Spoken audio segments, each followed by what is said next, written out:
Até mais ou menos o começo da pandemia ali, eu não tinha nenhum hábito de assistir YouTube, como tem hoje. Na verdade, hoje o YouTube praticamente, então, não acredito que não só para mim, mas para muitas pessoas, quase que substituiu o hábito de ver TV.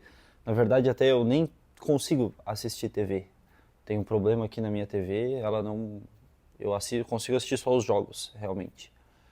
Mas YouTube quase que o dia todo, assim. Enquanto estou em casa, tenho a possibilidade, assisto. E um dos primeiros canais que eu tive contato foi o canal do Gerson, Canhotinha de Ouro. Que é curioso, porque ele é de uma geração completamente diferente dessa geração que vive o YouTube. Mas ele tem uma máxima que ele sempre começa os seus vídeos, e para mim foi muito marcante, em que ele pergunta que Fluminense é esse? E a sua entonação de voz, ela muda no que Fluminense é esse, nos momentos ruins, e que Fluminense é esse nos momentos bons. E se nós avaliarmos os dois jogos que o Fluminense teve contra o Corinthians, lá em São Paulo, em 2025 e em 2024, essas duas frases, com as duas entonações do Gerson, elas se encaixam perfeitamente. Que Fluminense foi aquele que enfrentou o Corinthians em 2024, que tomou 3-0 para o Corinthians, lá em São Paulo? Já era um sinal, já era uma demonstração bem visível, que talvez muita gente tinha dificuldade de enxergar, eu sou um deles, por exemplo, do tamanho da dificuldade que nós iríamos enfrentar naquele ano de 24.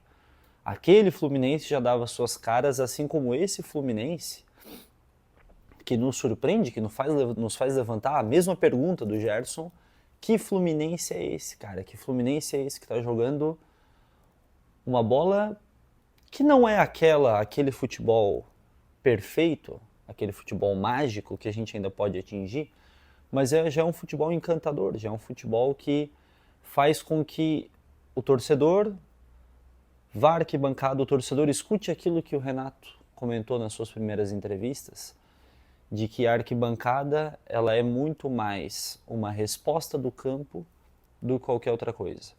A arquibancada ela é um sintoma do que acontece no campo.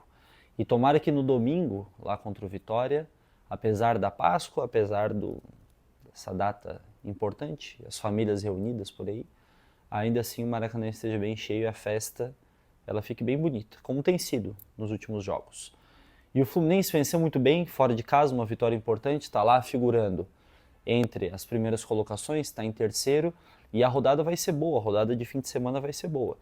E por falar em Páscoa, é legal lembrar que nós vivemos bons momentos na Páscoa de 2023, especificamente.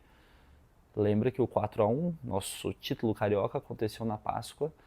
E falando sobre esse jogo, especificamente essa vitória de 2-0 sobre o Corinthians, uma situação interessante. Hoje mesmo eu fui almoçar com a minha família, com meu pai, minha mãe e meu irmão, e assim, a primeira frase que meu pai me falou, logo que a gente se encontrou, já foi como essa vitória de 2-0 em cima do Corinthians em São Paulo lembrou ele algo que infelizmente eu não tive oportunidade de viver, que foi o título de 84. A semifinal de 84, para quem lembra aí, foi sobre o Corinthians, e o primeiro jogo dessa semifinal, em maio, dia 13 de maio de 84, foi uma vitória de 2-0 sobre o Corinthians. Naquele momento o jogo foi no Morumbi. Público recorde de arrecadações, até então tinha sido a maior arrecadação do futebol brasileiro, recorde de renda, aquele jogo em que o Fluminense vence por 2-0. Um Corinthians muito bom, aquele Corinthians de Sócrates, Casagrande, que depois viria a se destacar como o Corinthians da democracia corintiana, que veio a jogar, por exemplo, estampado na sua camisa, dia 15 vote, aquela campanha memorável, veio a estampar a democracia corintiana, naquele contexto todo de clamor por eleições diretas. E esse ano de 84, que o Fluminense é campeão brasileiro, já não que aqui exista qualquer comparação de importância entre os jogos. Em uma rodada inicial de Campeonato Brasileiro, para uma semifinal, para um primeiro jogo de semifinal de Campeonato Brasileiro em 84. Esse primeiro jogo foi 2-0 e o segundo jogo foi 0-0, então o Fluminense se classificou contra o Vasco, que viria a vencer com aquele gol do Romerito.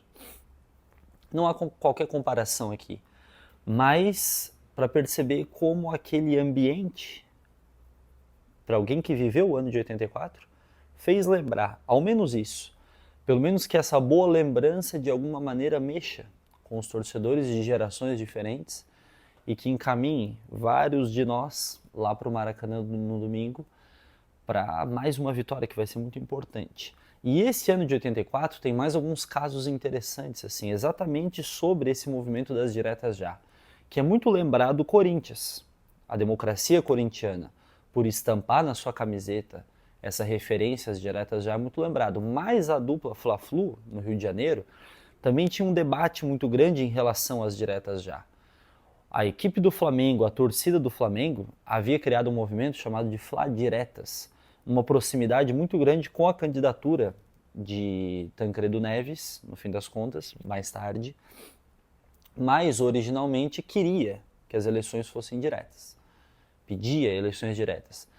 E oficialmente, de maneira institucional, o Fluminense ele não se aproximou desse movimento das diretas. Como em vários momentos da história do Fluminense, aqui cabe uma crítica interna, o Fluminense já se posicionou muito bem em várias questões políticas e sociais, mas já se posicionou de maneira muito problemática também. É interessante a gente pensar que a diretoria do Fluminense naquele momento pensou em uma visita em Brasília dos jogadores a Paulo Maluf, que era o candidato de continuidade da ditadura militar.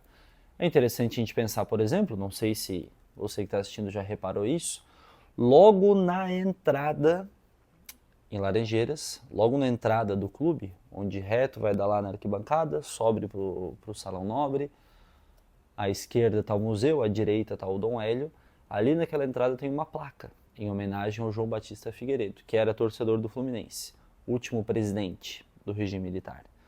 Então havia essa relação muito forte entre a candidatura do Figueiredo, a candidatura de Maluf e essa proximidade do clube com uma figura de continuidade ao governo militar que defendia as eleições indiretas naquele momento.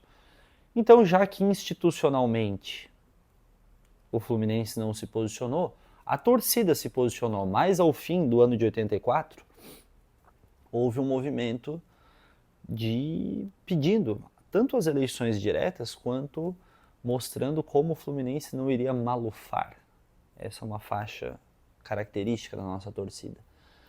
Então fica aí algumas memórias, alguns registros do ano de 84 de incentivo para que a gente vá ao Maracanã no domingo e que esse ano traga bons frutos. Que mais vezes a gente questione que Fluminense é esse, mas com aquela entonação positiva do Gerson, não com aquela entonação crítica que a gente viu tanto no ano passado. Se gostou do vídeo, não esquece de deixar um curtir, deixar um like, se inscrever no canal também, dá uma conferida lá no nosso Instagram, lá tem bastante conteúdo, e nos vemos no domingo no Maracanã, Fluminense e Vitória, domingo de Páscoa, quem sabe, domingo de chocolate, como já foi.